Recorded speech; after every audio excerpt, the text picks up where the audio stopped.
The high stakes of the 2024 presidential election have seriously changed in the past 24 hours, as Robert Kennedy Jr. has said that he is going to run for president, but no longer doing it in the Democrat lane. He wants to make his own as an independent. Now, of course, independents, generally speaking, don't get anywhere near even winning one state, let alone winning the presidency. But. We have seen from everyone from Ross Perot to Jill Stein and many of others who are able to get 1%, 2%, 3% in certain states, and that flips them. So what do you think about the independent candidacy of Robert F. Kennedy? Well, certainly from his point of view, I can understand why he's doing it. I mean, the Democratic Party were treating him terribly. They basically rigged it so that he couldn't possibly be nominated. They had refused to have any debates, etc. So, I mean, I always expected from the start that ultimately he would go independent.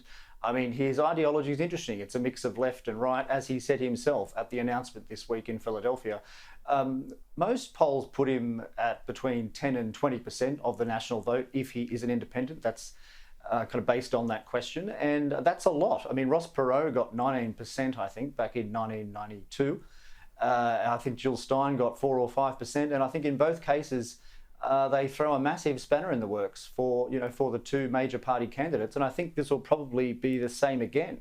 I mean, it wouldn't surprise me at all if he gets around 20% ultimately, and we just don't know, whether that's going to hurt the Democrats or the Republicans more. It's quite interesting to watch on social media the huge debate amongst various journalists and political strategists. Some saying he'll hurt Trump more, some saying he'll hurt Biden more, and I think the reality is they just don't know, because as I said earlier, he just has those elements of left and right, and it just depends what you want to emphasise as a voter.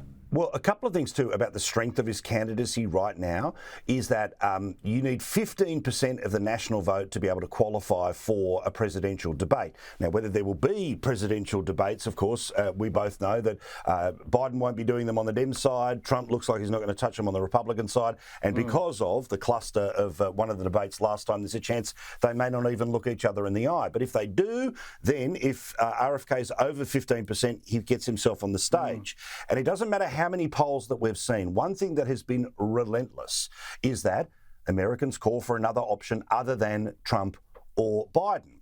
And there are sizable parts of both of those bases that want to change but don't want to double down with the baggage of Trump or the baggage of Biden. And that's what's going to be fascinating to watch here. That's why, apart from his own message, is that there are people who want to be engaged, who want to be part of it, who are now going to have an off-ramp from having to defend Donald Trump in a courtroom or defend Joe Biden when he falls over. Yes, look, I think that's exactly right. I mean, there's been a series of polls here that have shown around 50% of Americans would consider voting for a third candidate. And look, I think if there's any election where a third candidate can do very well in all of US history, it's probably this one. I mean, as you point out, the prospect of a rematch between those two is something that drives most Americans insane, and probably a lot of journalists too. So I think he could make inroads. I mean, if there is a debate with the three of them, I mean, of course it would be extremely entertaining, but I think that Kennedy would do very well because he's extremely well read. He's very articulate. I mean, he would absolutely trounce Biden, and I think he'd perform very well against Trump as well. I think the big problem for Kennedy is going to be to actually get on the ballots ultimately in all of the states. I was just checking earlier, and to get on the ballot, say in California, you've got to get 1% signatures of all the registered voters. Now, that is a lot of signatures in a state with about 40 million people. And of course, all the states of the US, the Republicans and the Democrats over time have quite naturally made it extremely hard for independent candidates to get on the ballot. I mean, that's a deliberate tactic, obviously, and that's something that the Kennedy campaign is going to have to surmount. I mean, if he's going to be a serious challenger, he's going to have to get on the ballot in all 50 states, and that is a great deal of logistical work there. Well, and we know that this is a multi-billion-dollar process, but he's raised $11 million since his announcement. So again, that might be able to buy, half an ad somewhere. But in terms of building and buying a machine, it's going to cost a lot more than that. We've got some data though. Interestingly, Ipsos is the most recent poll, and it came out this week before the announcement. But it gives you an idea to start to answer this question of who is it going to hurt more. Couple of facts here, right? In terms of his favourabilities, with total people, it's 48% favourable.